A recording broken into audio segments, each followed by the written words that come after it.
در دهه غلبه جماعت دهات 20 سالگی استقلالیت تاجیکستان در ناحیه فرخور فرزندان بریگادیر نامی عارف دولت سال 2011 این باغ را بنیاد نمودند. بعد تجدید کلخوز با مصلحت پدر فرزندان خوجگی دهقانی سریدشت را تشکیل کردند. این اویله را جماعت دهات به مسابقه ناحیوی بخشیده به جشن 25 سالگی استقلالیت دولتی جمهوری تاجیکستان همچون اویله و خوجگیداری نمونوی پیشنهاد نموده است. بعد تجدید خوجگی کلان به خوجگی خرد سال 2004 ما با چیزی عمومی بگیریم 57 گکتار زمین خوجگی دهقانی سر دشت رو تشکیل دادیم. ما در حدود خوجگی پخته میکنیم، خوراک چورو میکنیم. مثلا باغ بعد سال 2011 بعد قرار پیشوای ملت اساسگذار صلح و وحدت جناب اولی پرزیدنت مملکت ممالی رحمان اوید رشد باغداری ما 3.5 گکتار زمین من خیلی که میبینید باغ بنیاد کردیم. الکی باغ در مدت 5-6 سال از سال 2011 5 سال شده باشد به حاصل در آمده است. خیلی استفاده ما همی باغ غیری از همی بین قطارهای همی باغ استفاده میبریم. حاصل باز خوراک چورو کردگیم من یونوچخه و دیگه زیرات و من پخته کردگیم امسالش پخته کردیم. ما هر یک وجب زمینی همی خوجگی دهقانی را حرکت میکنه که ثمراناک استفاده بریم ایو یک فایده به دست بیاریم. در باغ نیالهای گوناگون میوه دهنده شنانیده شدند. برای نگاهبین نیالها 6 نفر در اینجا به کار دائمی جلب کرده شدند. زمین بین نیالها در باغ ثمراناک استفاده برده می شود. نیت داریم که در سالهای نزدیک اگر باغمون ولی باغ ما و حساب مقدار گکتارش بسیارتر میکنیم مثلا بو هست اینجا کردنیم نه که آینده مقصد داریم که انشالله یک цехи خردی کارکرد میوه در همین داخل خوجگی تشکیل کنیم که از خود خوجگی استحصال شود، مثل بسته‌بندی شود، مثل به ناحیه بیرون برآورده شود، برای فروش برآورده شود. بلکه اگر حرکت کنیم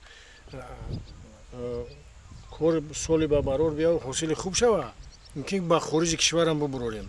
حرکت میکنیم که بسته‌بندی و همش هم цехи نیت داریم تشکیل کنیم همیده بکنیم خودمون که میوه ما مثل وای نشود، اسراف نشود، ویران نشود. خوجگی دهقانی سریدشت مساحت 57 گکتار زمین را استفاده برده غیر از باغ و پرورش دیگر محصولات مشغول می باشد.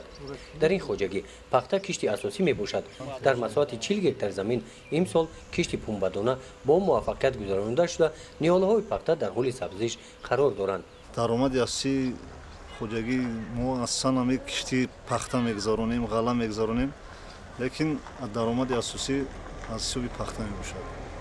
پخته مثلا تصمیم گرفتیم جمع زیاده از 40 گکتار پخته کشت کردگیم. نشونامه پخته چه خیلی میبینید نه که پخته با یگانه تیار شدگی است. نشونامه خوب دارد. خیلی با آینده کار کردن در کار، مهنت کردن در کار. عموما این همه نمودی دهقانی به مهنت نمیشود. در این خوجگی در مساحت 6 گکتار زمین کشت غله گذرانده شده است. نوی گندمی که خوجگی داران کش نمودند خوشه‌هایش پر از گندم میباشند. این غلمون الکی پر شده رسیده است. یک خدا خواهد یک 20 روز بعد دروش سر میشه. دروش سرش ما هر چیز زودتر جمع آوری میکنیم غله را کو دونشه. ما البته حاصل دیم باید بگیریم این زمین. برای هم که ما یک این خوجگی ما با چرودوری هم مشغول است. چون برای همین مکه دون کشت میکنیم، گرد جمع کردن میگیریم. مثل مکه برای خوراک چورو هم دون و هم وایش برای خوراک چورو میشد. خوجگی دهقانی سریدشت امسال در سمت کارهای آبادانی و سازندگی در دهه سهم کلان گذاشته است. با اقدام خوجگی داران توی خدمت‌نصور 30 نفر کودکان از اویله‌های نیازمند دهه گذرانده شد. با تشبث این خوجگی در دهه مسابقه ورزشی از روی نمود تکواندو با اشتراک نورسان دایر کرده شد. хоҷагии деҳқонӣ Саридашт дар таъмиру сангфарш намудани роҳҳои маҳаллӣ байни кӯчаҳои деҳаи Ғалаба саҳми арзанда гузоштааст. деҳаи Ғалаба дар ҷамоати деҳоти бистсолагии истиқлолияти Тоҷикистон ҳамчун деҳаи намунавӣ ба даври ноҳиявии мусобиқаи ҷумҳуриявӣ бахшида ба ҷашни 25-солагии истиқлолияти давлатии Тоҷикистон пешниҳод гардидааст. барои амалӣ кардани қарори ҳукумати ҷумҳурии Тоҷикистон барои муайян кардани маҳаллаи беҳтарин, хонаи беҳтарин, кӯчаи беҳтарин, деҳаи беҳтарин имрӯзҳо дар сатҳи ҷамоати деҳоти 20-солагии истиқлолияти Тоҷикистон корҳои ободонӣ бисёр хуб бо сифати баланд рафта истоданд. бо ибтикори саҳмдорони ҷамоати деҳоти 20-солагии истиқлолияти Тоҷикистон деҳаҳо, маҳаллаҳо обод шуда истоданд.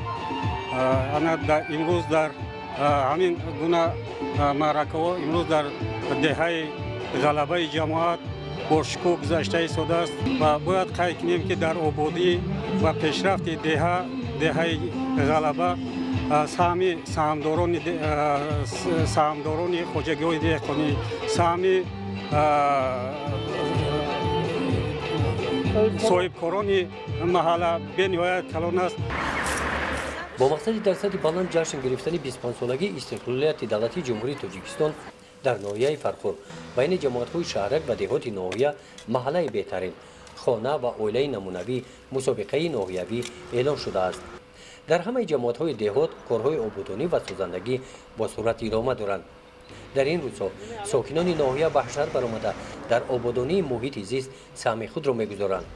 ин гулҳо ва ин табиати зебои кӯчаҳо маҳсули меҳнати кормандони корхонаи воҳиди давлатии хоҷагиву манзили коммуналии ноҳия мебошанд.